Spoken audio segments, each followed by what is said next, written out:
अस्सलाम ख़वातीन हज़रात, excuse me कि एक और एपिसोड में मैं अहमद अली भट्ट आपके साथ हाजिर हूँ। हम लोग दुबई में मौजूद हैं, यकीन नहीं आता तो आपको दिखा देते हैं, हम लोग मजाक नहीं करें, बाकी दुबई में है। दुबई के बारे में मशहूर है कि जब से दुबई बना है यहाँ खुदाई और डेवलपमेंट रुक नहीं रही, और उसके साथ साथ बहुत से पाकिस्तानी जो हैं उन्होंने दुबई की डायरेक्शन इख्तियार की, क्योंकि हमारे जो हालात हैं वो इस चीज़ की इजाज़त नहीं दे रहे कि हम लोग पाकिस्तान में रह के कुछ बड़े इंसान बन सकें।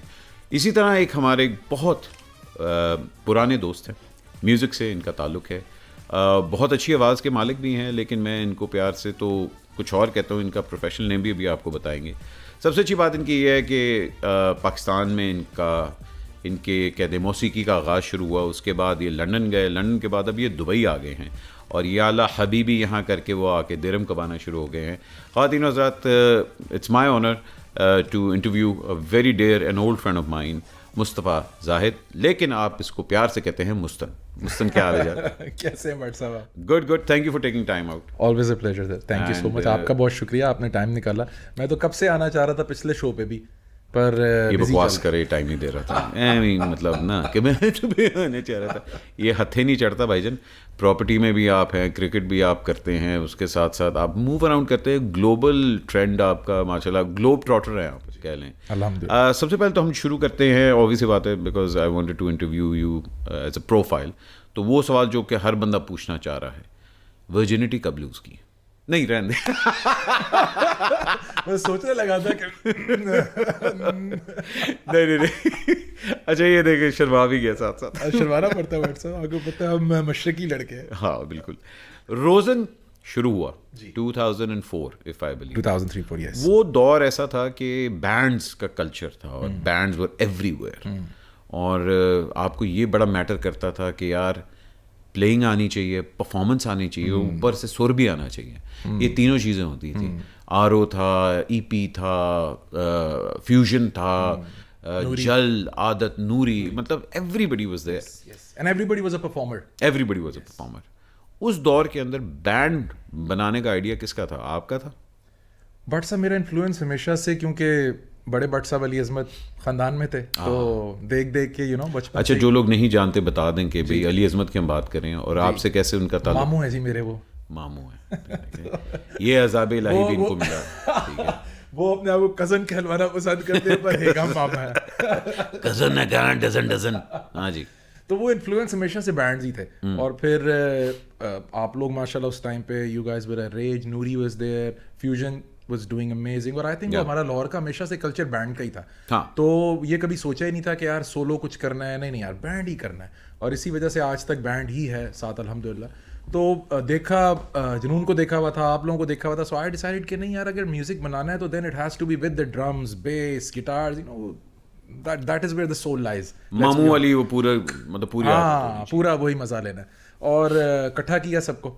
और उस टाइम पे मुझे याद है जोडी, आप भी जानते हैं सर, कहाँ है Jodi? Jodi I think is working somewhere. अच्छा, he is working with a multinational company. nice. हाँ, तो वो जोडी से मुलाकात हुई। आई थिंक वो तब पढ़ रहा था इंजीनियरिंग यूनिवर्सिटी में। हैदर जो था वो आतिफ और गौहर के साथ बजा रहा था। बिल्कुल बिल्कुल। और अभी आई थिंक उनका रिसेंटली स्प्लिट हुआ था, तो हम लोग we met and we said यार चलो जैम करते हैं। तो मुझे याद है आज तक, बल्कि कि जो पहला शो बजाया था उसमें 6 में से 5 गाने ईपी के बजाए। एक गाना नूरी का बजाया, और फिर हम पक्के हो गए, सीखे पाई हूँ नसी म्यूजिक करना। अच्छा, मुझे अर्ली आप लोगों के शोज भी याद हैं, और आप लोग भी they were like 4-5 people in the band. आप लोगों की एक म्यूजिक वीडियो भी मैंने डायरेक्ट की थी, बल्कि एक नहीं, हाँ मैंने एक हाँ सपने। You always been inclined towards very melodic music. हालांकि ईपी एक अलग स्टाइल था, बैंड्स का अलग स्टाइल होता था, but you always kept the melody part very important. एक तरह कह लें कि बॉलीवुड वाला टच आप में स्टार्टिंग से ही था। ये इंटेंशनल था कि your upbringing was through that? Upbringing और इंटेंशनल, मुझे ऐसा लगता था कि अगर तो लंबा चलना है तो म्यूजिक जब चेंज हो रहा होगा, because you know how music changes every 5 to 10 years, तो मुझे लगता था यार ये rock sound, yes we enjoy as much as we love it, but ये चेंज होना ही होना है। हाँ। तो अगर आप कुछ इस तरह के मेलोडी ओरिएंटेड गाने बनाओगे जिनमें you can incorporate guitars and slightly towards the rock side, सपने वर्स, जैसे आपको याद है सपने वर्स एक्चुअली ठीक ठाक गुड रॉक सॉन्ग। या तो वो मुझे लगता था कि यार इस तरह का एलिमेंट एल्बम में होते होते हमें बैलेड्स और वो मैस अपील तो चाहिए ही चाहिए अगर लंबा चलना है तो. And then luckily Bollywood happened. Bollywood जब एक दफा बॉलीवुड हो बड़ा अर्ली हो गया था, हालांकि कई लोगों के बहुत लेटर डाउन द लाइन जाके हुआ था, लेकिन एकदम बॉलीवुड की अटेंशन पाकिस्तानी रॉक बैंड्स की तरफ आई थी. वो कैसे हुआ? बट साहब वो ऐसे था कि आई थिंक हमने तो फिराओ का एक वर्जन इंटरनेट पे रिलीज़ किया और वो पहुंचा इंडिया तक. तो महेश भट्ट साहब ने सुना और उस टाइम पे उन्होंने नजम शराज का एक गाना लिया था अपनी फिल्म में. हाँ. भीगे होंठ तेरे, जिसका भीगे होंठ तेरे इंग्लिश में इसका ट्रांसलेट कर देते हैं वेट लिप्स तेरे योर्स. वेट लिप्स योर्स, नजम शराज का गाना चूज गाना था. तो उन्होंने नजम शराज से कहा कि एक गाना हमने सुना है, पाकिस्तान का कोई बैंड है, अगर आप इनको जानते हैं. No knew at that time, बड़े ही अंडरग्राउंड में we used to open you guys, और बड़ा वो लो सा सीन था अंडरग्राउंड, जो एक टाइम पे बहुत मजेदार भी सीन था पाकिस्तान. नहीं, आप लोगों को मेरे अलावा और कोई मुंह भी नहीं लगाता. हाँ, था. सच्ची नहीं, बात है, इसमें भी बात बड़ी है किसी हद तक. ये भी बात सच्ची है. है कड़वी लेकिन सच्ची है. सच्ची बात है. तो वो देन ही अप्रोच्ड अस समहाउ, पहुंच गए वो हम तक, और फ़ोन आया कि जी इंडिया आ जाए, गाना गाना है. मैंने कहा मजाक कर रहा है शायद कोई. उस टाइम पे इस तरह के मजाक भी बड़े होते थे, बट फिर वो सच हुआ. बट सब गए and then everything else was history. Indian के अंदर आपका बड़ा सक्सेसफुल करियर रहा, हालांकि उस टाइम पे इंडिया का अगर मैं कंपेयर करूं, you have a very good working relationship with Indians. हमारी पॉप इंडस्ट्री को आपको नहीं लगता, हालांकि मतलब बड़े ये बैंड्स का कहना भी था कि जी उन्होंने हमारे म्यूज़िक को यूज़ किया लेकिन हमारी आइडेंटिटी को नहीं वो यूज़ करते थे. वो कहते थे भाई आप हमें अपना गाना दे दें लेकिन हमें आपकी इमेज वगैरह नहीं चाहिए. तो डोंट यू थिंक ये डबल स्टैंडर्ड है इंडिया के अंदर? बट सर तो पाकिस्तान में भी मैंने क्यों नहीं गाया पाकिस्तान में, क्योंकि पाकिस्तान में कोई मेरी आइडेंटिटी नहीं यूज़ करना चाहता था. इंडिया में तो आई गॉट माई आइडेंटिटी. हमने आवारापन में गाया, we were featured with Imran Hashmi in the music video. हमने मर्डर 3 में गाया, we were featured with the actors in the music video. मैंने फिर एक फिल्म थी उनकी ब्लड मनी, उसमें गाया. So they were giving us featured music videos. Now that culture to just make them agree on that culture was very difficult in the beginning, but then because I had my working relationship so good with them कि उन्हें they understood, they said कि ठीक है यार, it makes sense because इसकी अपनी composition है, इसका अपना music है, तो इसकी identity होनी चाहिए. And I was always promoting myself and they were always promoting me as a Pakistani artist. मतलब मुझे कभी भी ऐसा नहीं लगा कि मैंने इंडिया में कहीं इंटरव्यू करने गया हूँ तो किसी ने कहा Bollywood playback artist. They always used to say Pakistani rock star और पाकिस्तानी रॉक बैंड सिंगर और पाकिस्तानी सिंगर. तो मुझे लगता है जो हमारे लोग कॉम्प्रोमाइज़ करके गए हैं उसमें शायद उनकी ही गलती ज़्यादा. उधर से तो होगा, देखें ना, उन्होंने तो दे टेस्ट द वाटर्स. अगर आप बोल दो ठीक है जस्ट टेक इट एंड मैं आराम से बैठ जाऊँगा, ठीक है. If you take a firm stand and if you say कि no you know what I will do on my terms, then they will agree to it. Excuse me, क्या आपकी लाइफ में एंटरटेनमेंट की कमी है? Well, have no fear. Al Jaleel Developers आपके लिए लेके आ रहा है पाकिस्तान का first purpose built real estate project, Lahore entertainment city. A perfect real estate opportunity for the entire family. जहां होगी live performances, concerts, film studio, theme parks, and much more. For further details, call us now. Now back to Excuse Me. उनका media ने भी आतिफ को भी बड़ा attack किया था और हमारे बड़े लोग वहाँ गए थे, लेकिन जो हालात हुए थे फिर जाहिर बात है उनको नहीं अच्छा लगा कि जी Pakistanis are taking over the scene and all that. उस तरह फिर एग्जिट भी करना. बट डू यू थिंक कि इतने टाइम के बाद, अब 10-12 साल उस चीज़ को गुजर गए हैं, do you think India and Pakistan on a very artistic level, creative level, they have a good working relationship? Not anymore, because I think after that whole plane incident that happened, Abhinandan wala, उसके बाद से तो they officially banned us in Bollywood. So now none of us can work in India, not the technicians, actors, be it anyone, they can't work anymore. तो what's up, I think artist to artist, person to person तो है. देखिए ना, हमारा हम चाहे 10 साल बाद भी मिलें, हमारा एक रिलेशनशिप तो है ना. अब मेरा भी इस तरह cross the border I have a lot of friends, relationship है, बट अनफॉर्चुनेटली हम काम नहीं कर सकते साथ. और मुझे नहीं लगता, in all honesty in all these years I was thinking that when this cricket world cup will happen शायद आइस ब्रेक हो जाएगी, but I don't see it. बल्कि टेंशन ज़्यादा हो गई है. यस, अनफॉर्चुनेटली मुझे आई डोंट थिंक, हमारी उम्र में तो अब मुश्किल ही है. हमारी उम्र मुश्किल ही उन्होंने फिल्में ही हम लोग उनकी फिल्म नहीं लगाते, वो हमारी फिल्म नहीं लगाते. अच्छा, सैड स्टेट ऑफ अफेयर्स है, लेकिन आपका लंदन के से भी आपका बड़ा एक मतलब गहरा ताल्लुक रहा है. Your family was based in London. अब आप दुबई मूव कर रहे हैं, तो पहले तो दुबई चैप्टर के ऊपर हम बात करते हैं कि दुबई के अंदर और बहुत ज़्यादा पाकिस्तानीज़, 18 लाख से ज़्यादा पाकिस्तानीज़ इस साल के अंदर मूव आउट हुए हैं. जो हालात है उसके ऊपर तो बाद में बात करेंगे, but what was your decision to move to Dubai? London, I have always enjoyed London because of my cricket. मैं वहाँ पे एक क्लब से खेलता था एसेक्स में, तो मैं बहुत इन्जॉय करता था वो सब. तो मेरा इवेंचुअली तो प्लान यही है कि I will move to London, but unfortunately London में रह के आप पाकिस्तान से बिल्कुल डिस्कनेक्ट हो जाते हो. And when you get disconnected from Pakistan, so my main market in terms of shows is Pakistan and you know Middle East. सो मुझे ये लगता था कि यार अगर लंदन जाके बैठ गए तो म्यूज़िक तो नहीं हो पाएगा. फिर बिजनेस करो और क्रिकेट खेलो. जो बड़ा मज़ा आता था 2-4-5 महीने जब तक गर्मियाँ होती थी, जब सर्दी आती है तो आप भागने की करते हो वापस. Kind of depression it is over there. Music को सिर्फ just because of my band and my music I decided कि नहीं यार, this is too early probably to move to London and just you know let go of music. और Dubai आने की सबसे बड़ी वजह ये थी कि एक तो हब है, you know you get to meet all kind of musicians, everyone's coming to Dubai. And the reason why I have set up my company in Dubai is because I want to work with everyone. Now it has come to a point के I remember जब हम आपके साथ video कर रहे थे, मुझे एक बड़ी अच्छी आपकी बात याद है सपने के टाइम पे कि you were very happy and excited doing it because you had done something like this and now you wanted to do it for someone else. So you Ammar Bilal, everyone was very happy at that time. और I think I have also reached that point in my life कि यार अपने लिए तो ठीक है, चल रहा है, अल्हम्दुलिल्लाह चल रहा है, बट अब आगे क्या, how to give it back to society. So the reason why I moved here is because I am running a record label and a company which I am producing music for a lot of younger kids, not just from Pakistan but from India and elsewhere in the world. तो मेरे record label का काम ही ये है, this is what I intend to do, कि यार different मुल्कों से लोगों को उठा के लाए, यंग आर्टिस्ट को. और यहाँ आप इंडियंस के साथ काम कर लेते हैं? यस, अनफॉर्चुनेटली पाकिस्तान से बाहर निकला हो तो सब ठीक हो जाता है. You know how it has been in England. आप दुनिया में कहीं भी हो, you are best friends with them. Pakistan land होते ही लड़ाइयाँ शुरू हो जाती हैं इंटरनेट के ऊपर. सो यहाँ पे आके मुझे ऐसा लगा कि यू नो वो जो मुझे एक हमेशा से शौक था प्रोडक्शन वाली साइड पे आने का, वो बड़े आराम से पूरा हो सकता है. अच्छा, आपको लगता है? अच्छा, इसमें आपकी ऑब्वियसली बात है, you being a father now, और लंदन के अंदर अब मैं बहुत सी फैमिलीज़ को जानता हूँ हु आर नॉट सेटिस्फाइड के जो एजुकेशन वो देना चाह रहे हैं हमारे बच्चों को, स्पेशली बीइंग अ मुस्लिम. ये जो नई जेंडर फ्लूइड और ये जो बकवास अब एक मतलब शुरू हो गई है, was that one of the reasons also कि you decided to move to Dubai? I think मेरे वैसे दोनों बेटे भी बहुत, they're very young, one is 6 माशाल्लाह एंड वन इज 3. सो वो अभी वो वाले शायद मुझे अभी जेन में नहीं आया था, बट लाइक आई सेड अभी मेरी प्रायोरिटी ये थी कि यार music at least for another 5 to 6 years in terms of live performances चलता रहे. You are absolutely right about England के a lot of issues have been there. In fact, my family has faced a lot of issues.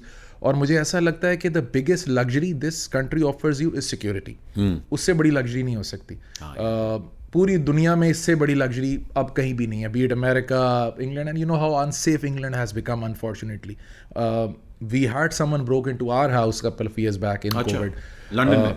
Essex में, बिल्कुल. हाँ, वहाँ तो होता है. तो वो यू नो मुझे ऐसा लगा कि यार नहीं, अभी ट्रांजिशन के लिए let's give Dubai few years and then we see where we गो.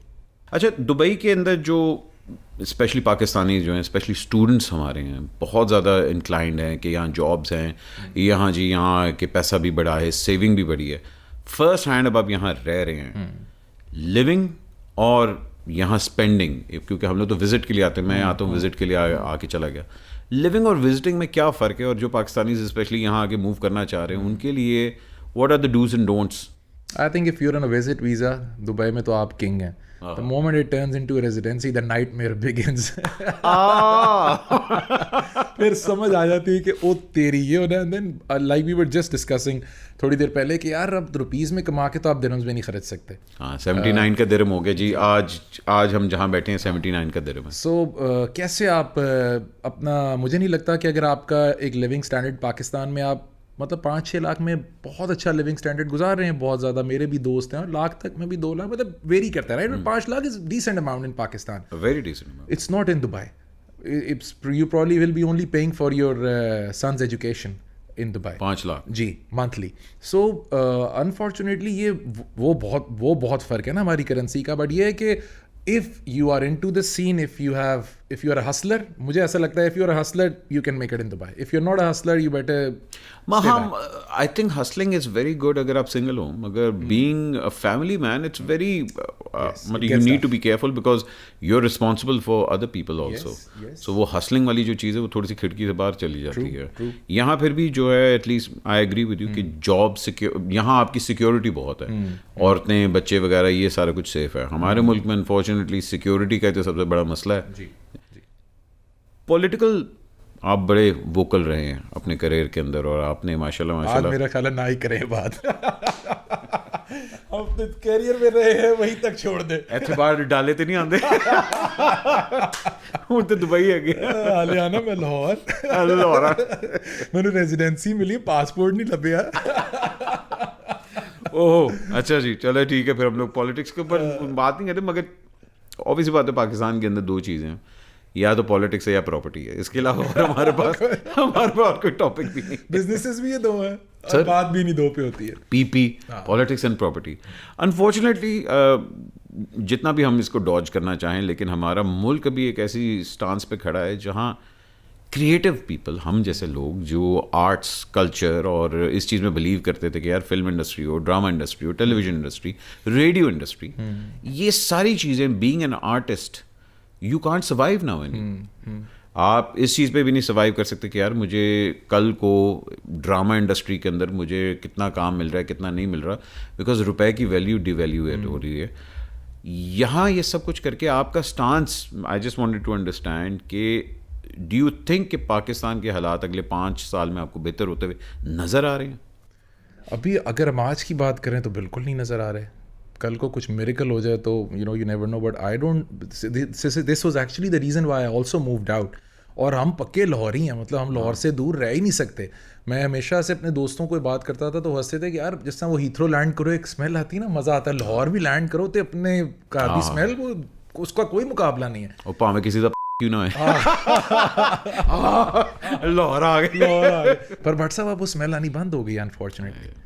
और ये कितने दुख की बात है कि अब वो पहले होता था कि यार हर थोड़ी देर बाद ना मैं कहता यार लाहौर पहुंचना है. हमने तो वो टाइम भी 2009 में देखा ना जब हर 2 घंटे बाद धमाका होता था. माल रोड पे 4 धमाके हो गए उधर.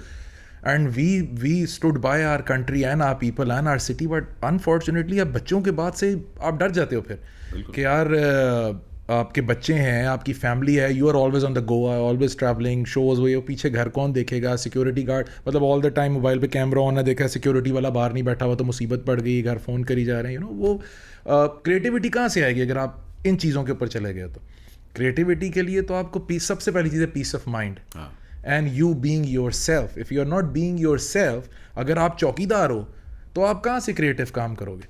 और this was the sole reason why I decided to step out of Lahore as much as I love Lahore. As much. अच्छा मैं ये तो ज़रूर पूछना चाहूँगा आप इसका जवाब दें या ना दें. पाकिस्तान में डर किससे लग रहा है? बट साहब डरे तो हम कभी अपने बाप से भी नहीं पर हमारे जो ससुर है वो आर्मी में होते हैं उनसे थोड़ा थोड़ा डर लगता है. बस चलो ठीक है. अच्छा हम म्यूज़िक की तरफ आते हैं दोबारा. हम लोग कॉन्वर्सेशन कहीं और लेके जा रहे हैं. कोक स्टूडियो में नहीं कभी गए कभी ये बाकी जो इस तरह ये के तो ना ही बात करें यार. क्या मतलब क्या कोई पॉलिटिक्स वगैरह ना देखिए ये तो हर एक को पता है कि लॉबी होती है हमारे म्यूज़िक इंडस्ट्री में तो बहुत ज़्यादा लॉबी है. मुझे हमेशा से था क्योंकि हमारे भी कोक स्टूडियो का एक्सपीरियंस था कोई इतना ख़ास नहीं था. लेकिन you being a very good band and you being an individual pop singer also Coke studio के साथ कभी कोई इस तरह की टर्म्स क्यों नहीं आई? हालांकि उस टाइम पे समझ ही नहीं आई ये बात. मतलब मुझे एक टाइम पे लगता था कि शायद मेरी मैनेजमेंट का कसूर हो सकता है. फिर मुझे लगता था कि शायद वो मुझे जानते ही नहीं होंगे. जब भी मैं इंडिया ट्रैवल करता था पहला क्वेश्चन यही होता था कि आप यू हैव संग for more than a dozen films in Bollywood but you have not even debuted in Coke Studio which is a brand for your country. और मुझे अल्लाह की कसम आज तक नहीं पता मैंने क्यों नहीं गाया. मतलब दुख तो है और स्पेशली मेरे दोस्त के आने के बाद तो मुझे ज़्यादा दुख है जिसकी मैं अभी नहीं बात करूँगा वो उससे डायरेक्ट करूँगा बैठ के वो गिला हम डायरेक्ट बैठ के उससे करेंगे. बट मुझे था कि यार why What is it? At least someone should come and tell me why I have not debuted in Coke. What is wrong with me? Am I not a songwriter? I think I'm a decent songwriter. A very good songwriter. I think I have done decent in films and otherwhere else. अपनी album पहली I wrote my own album. I produced it with Zulfi. I composed the whole album. I have composed for the biggest films across the border. तो क्या गलती है ऐसी मुझ में? But in all honesty, I have no answer to it. I can't tell you. Zulfi से तो आपकी बड़ा अच्छा एक रिश्ता है. जुल्फी के साथ आपने प्रोडक्शन भी की है, जुल्फी के साथ आपने कॉन्सर्ट्स भी किए हैं.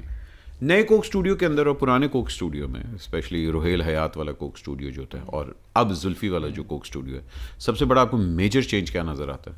I think as much as we like that Coke Studio जो रोहेल ने उसके साथ किया to make it a brand, वो monotonous हो गया था. मतलब कोक स्टूडियो अलिफ अल्लाह से शुरू होकर अलिफ अल्लाह पे ख़त्म हो रहा था. ये वाली एज अ लिसनर भी ये फील आनी शुरू हो गई थी. लोग उसको ढोल स्टूडियो कहना शुरू हो गए. Exactly, folk studio, let's say folk studio हो गया था. तो मुझे लगता है the best Zulfi did with the studio was the sound. He understood कि यार वो साउंड मैसी है, समझ आता है, बट वो पूरे शो में नहीं कैरी हो सकती. तो चलो शो ओपन कर दिया तू झूम टाइप से, but then you know he took another direction and which worked for him. और if you have worked with him, he has always been that smart guy when it comes to production. वो कुछ ना कुछ अपना डालता जरूर है. नहीं, he is very creative and he is very demanding also. And the best thing I think about him is that he likes to work with people. He involved a lot of producers from here and there. होता क्या कि किसी और को शायद मिलता, बोलता मैं वन मैन शो मैं करूँगा अकेला. उसने ये सारे यंग बच्चों को, उसने देखा कि यार ये बच्चा ये इलेक्ट्रॉनिक म्यूजिक अच्छा कर रहा है, ये इस टाइप का कर रहा है, so he got a team of young people and I think that's exactly how you excel in your life. I think Basement played a very good role. Yes. I think Basement played a very good role Zulfi की life में. उसने वो एक बहुत अच्छा उसके लिए learning phase था. और बेसमेंट तो बट सब वही था ना जो वो हमारे साथ भी करता है, जो हम यंग बच्चों को प्रोड्यूस करता था बैक इन द डेज. तो basement would have been very easy for him and it was a process कि यार बेसमेंट से निकल के आप ऊपर कोक के पेंट हाउस में पहुंच गए. It was very smart of him as well. He got lucky as well. I think basement उसने खत्म किया and he got Coke. I honestly feel that he has done really, really well with the Coke, and I wish him nothing but best of luck. वाह जी वाह, phone कर उसको Zulfi please. अच्छा, you coming from an age जहाँ मैंने बताया था कि भाई रॉक बैंड्स के लिए प्लेइंग बहुत एसेंशियल होती थी, लाइव परफॉर्मेंस बड़ी एसेंशियल होती थी. अब बहुत से अच्छे बच्चे आ रहे हैं, दे आर रियली टैलेंटेड. एक तो हर बंदा रैप अब करता है, उन जड़ा हाँ भी करता है, वो भी रैप करता है. ये but I'm sorry to say 90% of the time they can't perform live. They don't know how to act on stage. Instrument तो कोई शायद ही कोई इनमें से play करता है. Do you think that's हमारे लिए ये foot forward है या foot back है? फुट फॉरवर्ड तो इन वन सेंस तो है कि पूरी दुनिया का म्यूजिक भी अभी उस डायरेक्शन में जा रहा है. तो ठीक है, यू नो, अगर हमारे पास से भी इस तरह के लोग आना शुरू हो गए बहुत अच्छी बात है. क्योंकि हमारे टाइम पे कल्चर क्या था, गिटार और let's say even piano and drums and everything. मुझे आज भी लगता है मोहब्बत हमेशा उसी लड़के से होती है जिसके हाथ में गिटार हो. तो आप जितना मर्जी रैप शैप कर लो, वहाँ पे वापस वही आना है. अपने मुल्क में तो वही आना है, गिटार वाला बंदा. हाँ 100. और Kaifi is also an big example for this. You know, in between all this chaos of rap here and there, one guy has come up with a guitar and everyone's following. मैंने मतलब कैफी का जब मेरा ख्याल है जब कनायारी आया था, मैंने सुना था.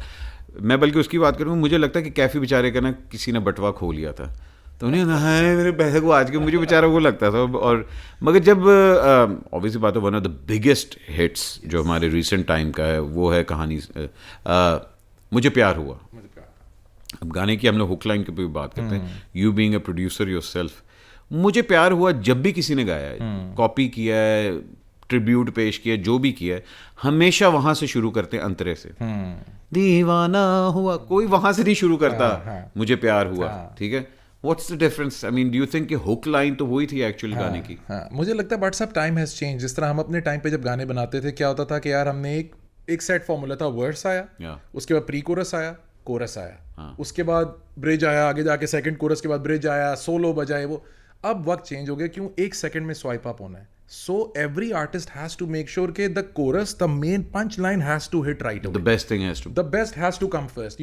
No one is gonna wait for. देखें ना, अगर आज के दिन में आप मुझे बोलें कि तेरा मेरा रिश्ता पुराना, ना that song has a transition. तेरा यकीन क्यों मैंने किया नहीं तुझसे रहा क्यों जुदा. It goes to pre-chorus. मुझ पे ये जिंदगी करती रही सितम, तू नहीं दी है पना, तेरा मेरा रिश्ता पुराना. कोरस बड़ा हो जाता है. आज के टाइम पे chorus is too late. Structure has change has to change. आज के टाइम पे वो गाना शुरू होगा तो शुरू तेरा मेरा रिश्ता पुराना से होगा। चेंज हो गया ना वक्त, क्योंकि टाइम ही नहीं है लोगों के पास इतनी जल्दी जल्दी, और इतना कुछ तो बट डोंट यू थिंक उसके अंदर कि फिर आपकी चीज़ अच्छी तो बन ही नहीं रही। वो आपके जितना जल्दी टाइम चेंज हो रहा है और जितनी जल्दी आप स्वाइप अप करें उतनी ही कम आपको आखिरी 10 फिल्मों के नाम याद है? ना, I don't even watch films to be honest. नहीं, मैं बोली वो सनमा वाली फिल्मों की मैं बात। कोई भी नहीं देख, वो दूसरी वाली फिर देख लेता हूँ सिनेमा वाली तो बिल्कुल, मैंने वो नहीं देखी फिल्में जिनमें मैंने गाने गाए हैं। वो भी नहीं देखी। नहीं, लेकिन आपको नहीं लगता कि अटेंशन स्पैन हमारा कम हो गया और हम लोग जितनी जल्दी गाने को मतलब पसंद करते हैं उतनी जल्दी हम भूल भी जाते हैं उसको? एग्जैक्टली। और ये जो वो वाला भी म्यूजिक है ना, no offence to anyone that's doing that music, पर बहुत अच्छा म्यूजिक कर रहे हैं पाकिस्तान में लड़के, जितने भी यंग लड़के हैं, be it youngsters, be it Abdul Hannan, Hassan Rahim, ये बहुत अच्छा म्यूजिक कर रहे हैं। मुझे ऐसा लगता है कि down the line they will have to make sure that they are able to, they should be in a position to collaborate with people like Kaifi और even people like Ahmed Jazeb, Shafqat यार Bhai, Ahmad जहां ज़ेब, उफ, क्या they'll have बंदा to do it. I'll tell you why, because होगा क्या WhatsApp, ये वाला जो साउंड है ना, ये हर थोड़ी देर बाद कान को तंग करना शुरू करता था, जितना भी ये स्मूथ लगे। I'll give you an example, just look across the border, Honey Singh आया, बादशाह आया, लोग हनी सिंह डाउन हो गया, गुरु रंधावा आया, वो डाउन हो गया। सो जब अगला साउंड इसका थोड़ा सा मॉडर्न होता है ना, पिछले वाला क्लीशेड सा लगना शुरू हो जाता है। आई थिंक इंडिया के अंदर एक 4 ईयर का स्पैन होता है कि 4 ईयर के अंदर वो एक बंदे को इतना निचोड़ देते हैं कि उसके बाद उसका साउंड भी इस तरह ही करते हैं ना, वो एक साउंड इतनी बजा देते हैं, वो जब एक जो बजाना शुरू हो सारे वो शुरू हो जाते हैं। हमारा अल्लाह का शुक्र है इंडिपेंडेंट म्यूजिक इस मामले में बहुत बेहतर है।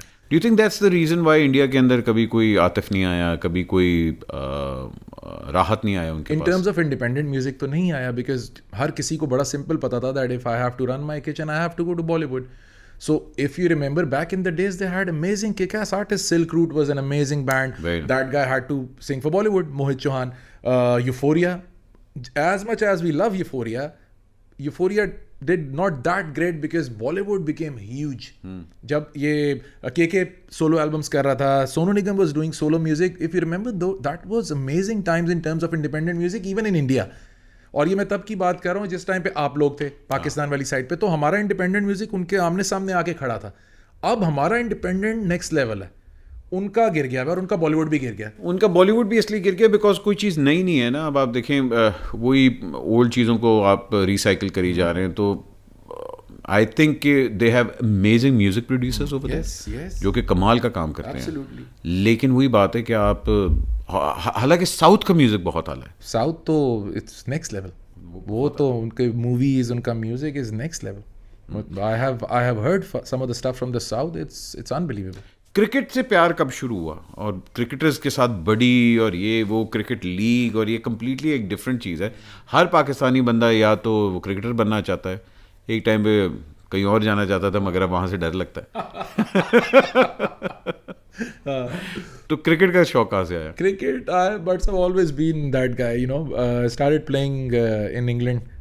काउंटी खेलनी शुरू की थी 2008 में, 8-9 में आई थिंक आई डेब्यूटेड।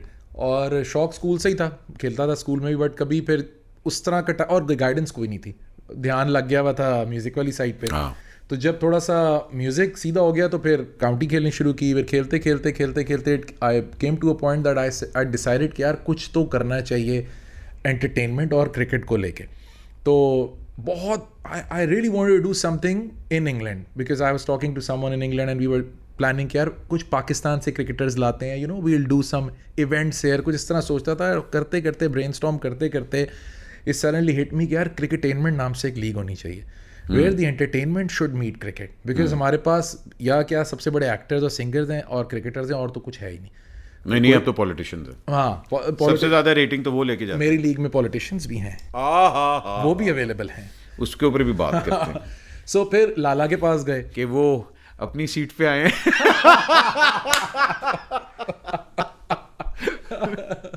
तो लाला के पास गया, लाला लव्ड द आइडिया। मैंने कहा कि यार इस तरह की क्रिकेट लीग बनाते हैं जिसमें फॉर्मेट क्या हो कि लाला भी 5-6 लीगों में है, मतलब हाँ तो आपने Lala I think, but this is the only league he owns, so I don't think he owns rest of the leagues, he is playing a lot of leagues. हम इसकी बात करें वैसे by the way, just so you know, आपको दिखा दें, boy का काम पूरा है। So Moin understood the idea, he was a smart businessman. उन्होंने कहा कि यार मुझे समझ आती है, I will by the first team. So the first team was sold to this businessman, and then I had somehow generated fund because he gave me the funds to organize everything. तो वो पैसा जब आपके पास generation में आ जाए ना, तो फिर ब्रांड ईजी होता है आपके लिए बनाना. So we became very good friends. And we won the league, mashallah. The team he bought, I was the captain for so he said, I'll buy the team, you be the captain. Match fix था वो भी, तकरीबन league ही पूरी fix की. आपको तो याद है माशाल्लाह कितनी रोंदी मार के जीतने वाले हैं, आप तो कभी नहीं भूल सकते. जरूरी है. सो वो जब लीग जीते तो me and him became really tight, and then he said कि यार I also think that because you are good with PR talking to people, so you should also look at real estate. मैं करता था पहले गाड़ियों का भी, पाकिस्तान में आया. हाँ, गाड़ियों वाला ये बहुत अर्ली एज में आप गाड़ियाँ बेचते थे लंदन से मंगवा के, और क्योंकि जाता था ना लंदन, तो वहाँ पे बस गए, गाड़ी ली, शौक से चलाई, पाकिस्तान आते हुए साथ ले आए, ला के यहाँ बेच दी. तो वो एक हमेशा से बिजनेसमैन कीड़ा तो था अंदर. तो वो फिर अब वो ज़रा प्रॉपर्टी का भी मैंने का मज़ा लेना चाहिए. और उसके साथ साथ यू एंड मुशी भाई के साथ आपके बड़े अच्छे ताल्लुक जी. हैं. मुशी भाई तो he's like my elder brother. He's like family. I think if there is one guy who has always been there for me any time of the day, it's him and Hafiz भाई both actually. अच्छा. बहुत दिल से जो प्यार करते हैं और बात सुनते हैं, और जो होता है ना, मुशी भाई is that kind of guy. But साहब I'll be honest with you कि ऐसा एक दोस्त आपकी ज़िंदगी में ज़रूर होना चाहिए जो आपको इतनी खूबसूरती से वो आपके सारे मामला न्यूट्रल कर देते हैं ना, जब आप डाउनर में होते हो सब न्यूट्रल कर देते हैं. और सबसे अच्छी बात ये उनसे दोस्ती किस तरह हुई, ये बड़ा मज़ेदार वाक़या है कि मुझे किसी ने वकार यूनुस के भाई ने मुझे कॉल की, ही was a friend of mine, कि यार मुश्ताक अहमद आपसे मिलना चाहते हैं. मैं कहा लो जी, मेरा आखिरी गाना सी जेड़ा मैं लास्ट उन्होंने कहा आओ मैं तुम्हें जरा फिर आओ, और अब उधर तो I went to his house thinking कि यार ये बात होनी है. कोई बात ही नहीं हुई तबलीग की. इन्होंने मुझे कुछ ऐसी बात ही नहीं की कि तुम गाने ना गाओ, ये ना करो. हुआ क्या कि his son happens to be my fan, and he just sat with me और casually बातें हुई. और बज़ल आहिज़, he has got an amazing son, माशाल्लाह, amazing human being. हाँ, उसको एक्टिंग का बड़ा शौक है. बहुत अच्छा बच्चा है, बहुत अच्छा बच्चा है. सो यही चीज़ मुझे उनकी सबसे ज़्यादा पसंद आई कि यार इस बंदे ने ही plugged religion the way everyone should, but वो होता है ना इम्पोज करना, नहीं किया. And then it came to point कि मैंने सवाल कर लिया कि अब लेट्स टॉक अबाउट रिलीजन. अच्छा. हाँ, are you a religious person? Recently started praying 5 times a day. Allah ताला तौफीक दे. मैं रमज़ान में तो कुछ बहुत ज़्यादा इस्लामी हो जाता हूँ. सर रमज़ान में तो हम सारे हो जाते हैं.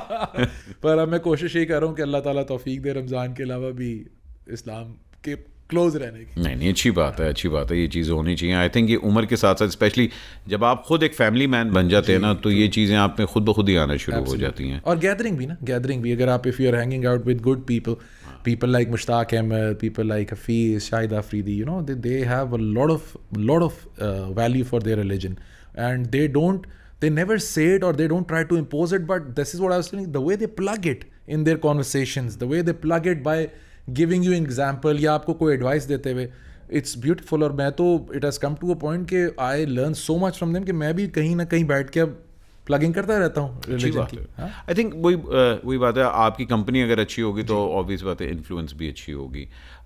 जहाँ हम बात कर रहे थे म्यूज़िक की, और अब जो बात करें, एक चीज़ बहुत ज़्यादा स्पेशली हमारी जनरेशन में एक वो रॉक एंड रोल वाली इमेज होती थी जिसके अंदर sex, drugs and rock and roll होता सी.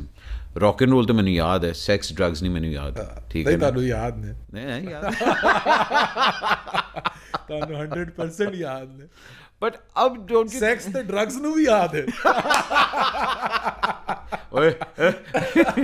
नहीं, मैं ये समझना चाह रहा हूँ, स्पेशली एजुकेशन और पाकिस्तान के अंदर अब एक ये बड़ा हम लोग ये देख रहे हैं, because I interviewed a few teachers also, और उसके अंदर ये भी हुआ था कि हमारे किड्स के साथ सोशल मीडिया से बड़ी ड्रग नहीं है. जिस तरह सोशल मीडिया इफेक्ट हो रहा है हमारी यंगर जनरेशन को, everybody wants to look good on Instagram, अपनी बेस्ट चीज़ें, आइडेंटिटी को फेक करके, मतलब आप इंटरनेट के ऊपर सबसे बड़ा झूठ बोल रहे हैं. और हमारे बच्चों के ऊपर वो बहुत ज़्यादा इफेक्ट हो रहा है, इवन हमारे म्यूजिक के ऊपर वो बहुत ज़्यादा Creativity इफेक्ट खत्म हो रही है ना? क्रिएटिविटी खत्म हो रही है. डू यू थिंक कि this is only going to get worse हमारे बच्चों के लिए, specially me being a father myself? मुझे बहुत कंसर्न होना पड़ता है कि यार मैं क्या अपने बच्चे को दिखाऊं, क्या ना दिखाऊं. You being a father also, what is your biggest concern when it comes to social media? एक तो स्टार्टिंग फ्रॉम वो जो आप बात करते in our times, sex, drugs and rock and roll was the thing. I think that has always been and till date it is with the younger artist. और मैं हमेशा सबको ये कहता हूँ, मैंने बट सब after being part of this industry for over 20 years I have realize कि स्टेज से बड़ा नशा कोई भी नहीं. फेम और स्टेज भी, जो आपको स्टेज हाई देता है ना, live performance, people singing back to you, उससे बड़ा ड्रग और नशा कोई नहीं है. सो अगर आप वो ही इंजॉय करो ना इस पूरे प्रोसेस में. हम भी भटके थे अपनी लाइफ में, यू नो, भटके थोड़ा सा, एंड देन वी रियलाइज कि नहीं यार, हम उसकी वजह से जो असल हाई है वो मिस कर रहे हैं. जो स्टेज है, you know, that will not last forever. It is there for some time, so don't compromise on that. And I tell this to every young kid के ब्रो, अगर आपने स्टेज का नशा नहीं लिया ना लाइफ में, तो बाकी सारे नशे उसके सामने जीरो हैं. And then coming back to the creativity and what I want my kids to see, it's very unfortunate that everything has become about likes, comments. My 6-year-old son, day before yesterday, मैं वैसे ही घर में बात करता तो मुझे कहता है, oh Baba, you're so famous, you have 4 million followers on Spotify. You know, so he's 6 years old. मगर वो नंबर की गेम पता लग गई. नंबर की गेम पता है कि यार मिलियंस कितना अनफॉर्चुनेट है. हमारे टाइम पे ऐसा था कुछ नहीं, हमारे यहाँ लाइक्स होती नहीं थी. हमें कोई इन चीज़ों से फ़र्क ही नहीं पड़ता था. बल्कि I tell you this very interesting story. मुझे आज तक याद है, हम कैलकाटा में, इंडिया में एक शो था, बजाने गए. ये था फिरोज शाह कोटला स्टेडियम, जो उनका बहुत मशहूर क्रिकेट ग्राउंड है, उसके साथ उसका ही कोई स्टेडियम था उसके अंदर. And massive big show, like this was in Calcutta. This was in Calcutta, India. Talking about thousands and thousands of people, probably 50,000 people at the event. अगले दिन we took a flight from Calcutta, landed Amritsar, border cross किया, Lahore enter हुए, और रात को हम LGS DHA में show बजा रहे थे. 300 लोगों के लिए. 300 लोग. तो we looked at each other when we were about to jump on stage, but then we said कि यार, ये 300 बंदा भी, इनका कोई कसूर तो नहीं है ना कि ये 50,000 नहीं. आज ये भी हमसे उतना ही प्यार करते हैं जो 50,000 कर रहे थे. Numbers should never matter for an artist. हमने तो अपने करियर में देखा, आप 200 लोगों के लिए भी शो बजाते रहे होंगे, मैंने 10 लोगों के लिए बर्थडे के शो बजाए हुए. हमने भी किया हुआ, EP ने किया हुआ शो, बर्थडे वाला शो किया हुआ. But and I went all the way to India, Hyderabad, to perform on a birthday event, and the vibe was amazing because them 10 people wanted to enjoy. Now you can't say that I'm not going to give my 100% because you're only 10 in number. They love you so much that they didn't care for anything and got you there to perform for them. So you have to give your 100%. अब मसला क्या हो गया यार, crowd कम है, मैं perform नहीं करूंगा, नहीं यार ये वेन्यू ठीक नहीं है, मैं नहीं जाऊंगा, नहीं यार ये आर्टिस्ट के. और आपने नए जो हमारे नई पौध है उसके साथ में परफॉर्म किया हुआ. I have performed with most of them. Most of them are very I honestly think बहुत अच्छे हैं. मतलब I really like Asim Azhar, बहुत तमीज़दार हम्बल बच्चा है. We just did a show. ना आसिम ने लाइव, आसिम करता है अच्छा, 12 साल हो गए आसिम को. उसका करियर तब से है. उसने लाइव वो डांस भी करता है, वो गाता भी है, मतलब he has put in the effort. हाँ, बहुत अच्छा है वो. अभी हम मेलबर्न में इकट्ठे थे नवंबर में. We did a show together in Melbourne. Very good kid, performs very well, very respectful, knows what he is doing. I like that kind of vibe. बड़ा रिलीजियस बंदा है. हाँ, आर्टिस्ट है ना, आर्टिस्ट है. You can tell after meeting someone और after looking at their performance के यार, if they are into their performance, he is an artist. या अनफॉर्चुनेटली कुछ बीच में ऐसे भी हैं जो just out there to impress or you know talk about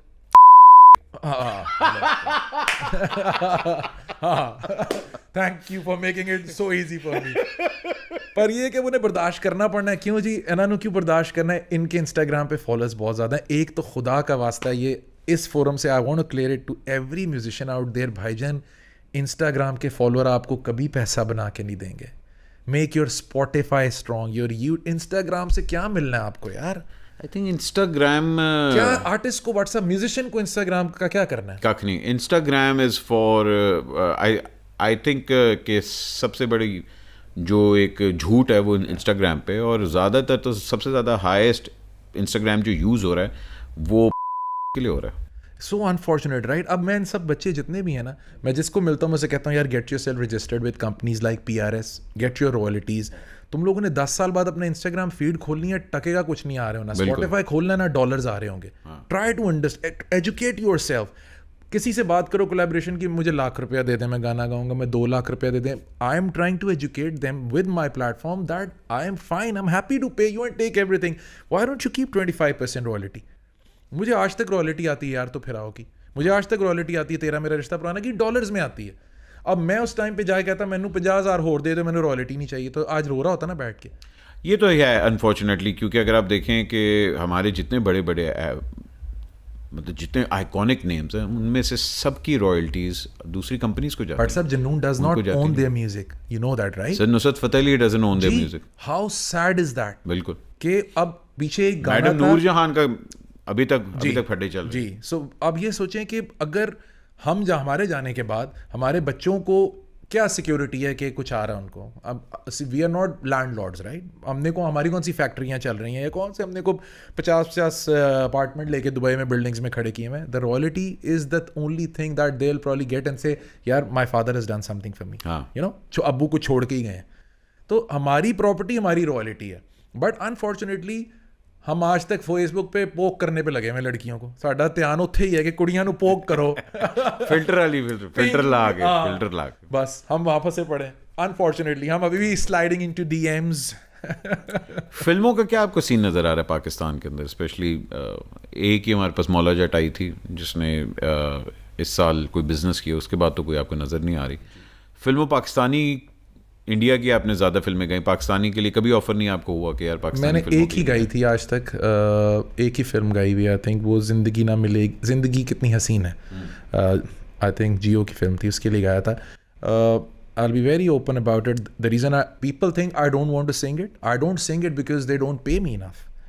I can't. मगर ड्रामे तो हमारे तो बड़े अच्छे जाते हैं और ड्रामों के OST ठीक ठाक लोग कमा रहे हैं. तो कौन पैसा कमा रहा है? आर्टिस्ट तो नहीं कमा रहा. हाँ, वो म्यूजिक प्रोड्यूसर्स कमा रहे हैं. एग्जैक्टली, म्यूजिक प्रोड्यूसर भी नहीं कमा. पाकिस्तान में कोई म्यूजिक प्रोड्यूसर है? व्हाट्सएप पहले इस बात को क्लियर कर लें, पाकिस्तान में कोई म्यूजिक प्रोड्यूसर रॉयल्टी नहीं कमा रहा यूट्यूब से उन ड्रामों के गानों की. The royalty is going to the channel and this is why I don't sing this. मेरी लड़ाई क्या है सबके साथ ना गाते हुए पाकिस्तान में कि भाई एक गाना तुम मेरी सोच है कि चलें फॉर एग्जांपल मैं सोचता हूँ यार मेरे इस गाने, वैसे तो they should not be any price tag, but चलो यार 1 million is the price, let's say you are telling me to do that job for you in $500,000. Okay? Yeah. Then on top of that, you go out and earn freaking 10 million on top from that product and not sharing it with me. बिल्कुल. Business model क्या होना चाहिए? तुम 10 लाख की चीज 5 लाख में खरीद रहे हो तो मेरे से रॉयल्टी शेयर करो.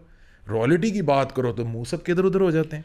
कि आप देखें कि सारे जितने बड़े चैनल्स हैं सबके पास जो ड्रामे हैं आज से 10 साल पुराने हैं वो उसको भी यूट्यूब पे डाल के से पैसे कमा रहे हैं, जबकि आर्टिस्ट बेचारा उसमें कुछ नहीं एग्जैक्टली. तो अब मुझे सारे जितने भी ये सिंगर्स हैं, with all due respect to everyone that is doing music for the dramas, but someone has to stand up and say मैं नहीं करूंगा, मुझे रॉयल्टी चाहिए.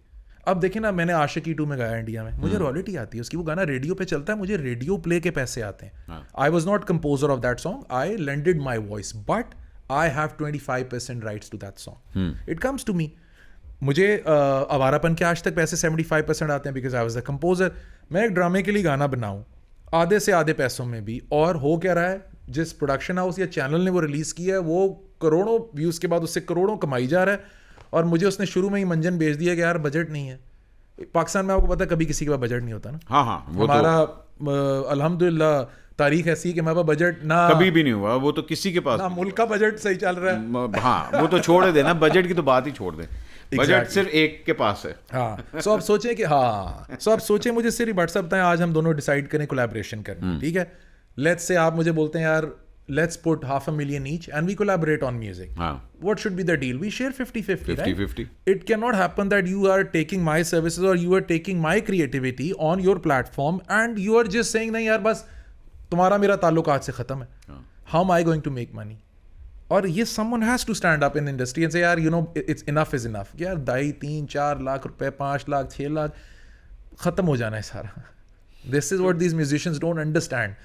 ये नहीं आज समझते सारे कि ये 2-2.5 लाख से क्या बनता है बट साहब. ये फिर क्या होता है 10-15 साल बाद, अल्लाह माफ़ करे, वही तस्वीर अखबार में आती ना कि बीमार पड़े हुए हैं, पंजाब गवर्नमेंट सपोर्ट नहीं कर रही, बुखार चढ़ा हुआ है, दवाई के पैसे नहीं है. यू नो द कल्चर है. फिर सब जाग जाएंगे, स्टेटसेस पोस्ट करेंगे यार help him. You are not helping yourself when you are in a position to convey your point. यार मैं वहाँ लड़ पड़ता था यार अक्रॉस द बॉर्डर कि नहीं मुझे पैसे ना दो, रॉयल्टी तो मुझे मेरी रॉयल्टी तो नहीं मैं छोड़ूंगा, जो मैंने बनाया वो नहीं मैं छोड़ूंगा।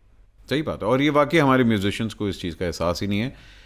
Content is going to be the biggest currency in the future, because आप देख लें यूट्यूब हो जाए, मोबाइल हो जाए, कंटेंट जो है वो अब आपका इमॉर्टल हो चुका हुआ है। आप 100 साल पुरानी फिल्म से भी अभी पैसे कमा सकते हैं। और देखिए ना व्हाट्सअप, अब आपने, अब तो स्टोर नहीं ना रहा, कोई म्यूजिक स्टोर तो नहीं है। मैंने और आपने इस शो की VCR की वो तो नहीं बेचनी ना फिल्म, नहीं। ना ही हमने DVD जाके कहनी कि भाईजान ए बेच दो, साढ़े वास्ते 100 रुपये आएगा, तुसी मैनू बस बेच दो। अब तो हम डायरेक्ट बैठे हुए स्टोर, हमारा स्टोर है, Spotify is us, YouTube is us, कोई थर्ड पार्टी नहीं है बीच में। So content is the king. Independent music हो, चाहे आपके the kind of stuff you does, you don't have to do it for anyone man. आपकी अपनी मार्केट, आप अपनी मार्केट को दिखाओ। पाकिस्तान का रुख इख्तियार करेंगे वापस के नहीं? नहीं सर, मैं पाकिस्तान से कभी बाहर आ ही नहीं सकता। मेरा दिल जान सब कुछ वहीं है और सारी जिंदगी रहेगा। सबका है मतलब। तो मैं तो I don't let people announce me before my show as a Bollywood playback artist. I still till date make sure that they say Pakistani artist, Pakistani singer. But यही है कि when I want to work somewhere, when I want to show my creative side, I have to do it on my terms. I mean, those guys understood it. People in my country are not able to understand that. और या तो बोले ना कि यार Amy बकवास कर रहा है, he is a failure, he has not done anything. I have been a success story, and not once, over a dozen times. नहीं, वो तो हम सबको पता है।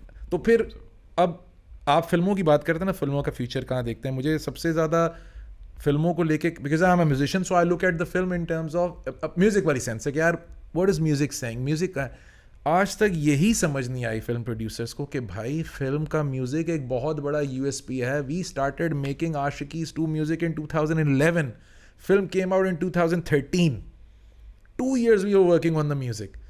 अब इधर क्या होता है हमारे मुल्क में, you been part of the film, पूरी फिल्म बन गई है यार, एक गाना उधर को ले लो, एक गाना उनसे गवा लो, एक गाना उससे गवा लो, सिचुएशन क्या है, गाना दे दो, डाल लेंगे, सिचुएशन बन जाएगी। मैंने जब आवारापन का गाना गाया था, I still remember when I was called to India, Mahesh Bhatt sat me down and said our film was incomplete, we heard तो फिर आओ, and the film was done. ये गाने ने फिल्म कंप्लीट की। क्या बात। That's how they put music in. जाहिर बात है, देखिए अगर वो आर्टिस्ट को इतनी इज्जत दे रहे हैं और इतनी आर्टिस्ट की कह लें कि कदर कर रहे हैं, तो जाहिर बात है क्यों नहीं आप वहाँ जाएंगे। आपको लगता है कि पाकिस्तान के म्यूज़िक हालात और एंटरटेनमेंट के हालात अगले 5-6 सालों के अंदर ठीक होने वाले हैं? म्यूज़िक तो मुझे लगता है इंशाल्लाह अच्छा होगा। क्योंकि इंडिपेंडेंट म्यूज़िक हमारा हमेशा से अच्छा था, और अब हमारी वो जो एक हमें था कि यार रिकॉर्ड लेबल हो, वो हो, हमें रिलीज़ करे, स्टोरी खत्म हो गई। वो मिडिल मैन ही खत्म। अब हम खुद रिकॉर्ड लेबल है ना, तो म्यूजिक मुझे पूरी दुनिया में नजर आता है next 5 years whoever is going to make good solid independent music for next 5 years, उसकी जिंदगी सुकून में। ठीक है। जो 5 साल अच्छा म्यूजिक बनाएगा। दूसरे जो एंटरटेनमेंट साइड है, someone has to stand up and say you know what, enough. Royalties तो आएंगी, be it 1% or 2%, but we need to go down that line. Someone need to sit the producers or production houses. I don't know how it works in there, but someone has to sit them down. But otherwise फिर यही रोना पिटना ही चलना है। और फिर आखिरी हम लोग वो टॉपिक कर लेते हैं कि जो हम लोगों ने वादा किया था कि नहीं छेड़ेंगे। वोट डालते हैं? जी मैं बिल्कुल वोट डालता हूँ। और किसको डाला था लास्ट टाइम? इमरान खान को। जी। अगले साल किसको डालेंगे? इमरान खान को। आई थिंक यहीं फिर एक्सक्यूज मी आपको करते हैं। इसके बाद पता नहीं गाड़ियाँ आती हैं कि नहीं आती। मुझे भी अब एक्सक्यूज कर दें। एक्सक्यूज कर नहीं। Thank you Mustafa, it was a pleasure catching up. Thank you so much. And I always respected you as an artist, but as a person I got to know you better. Thank you so much. और अगर कोई इस तरह का मैंने बीच में बात की तो excuse me. नहीं, I don't remember when was the last time I had a heart to heart with someone, and it's also because you have seen my struggle. Yes. And I loved opening up to you. Thank you so much for doing this. बिल्कुल बिल्कुल। और तेरी coffee बहुत अच्छी बात है। If you are in Dubai and if you are in this is called the City Towers. City Towers, Sheikh Zayed Road. City Towers, Sheikh Zayed। हम लोग आपको बाहर का शॉट भी दिखाएंगे, बेफिक्र है। तो Mustafa is here and his amazing studio is here for all the newcomers and all the musicians who want to work with a very creative person. So he is available. His Instagram सारी information हम आपको सारा दे रहे हैं। हमें इजाज़त दें, पाकिस्तान का ख्याल रखें, अपना ख्याल रखें, और wherever you are, don't ever forget where you come from. Excuse me.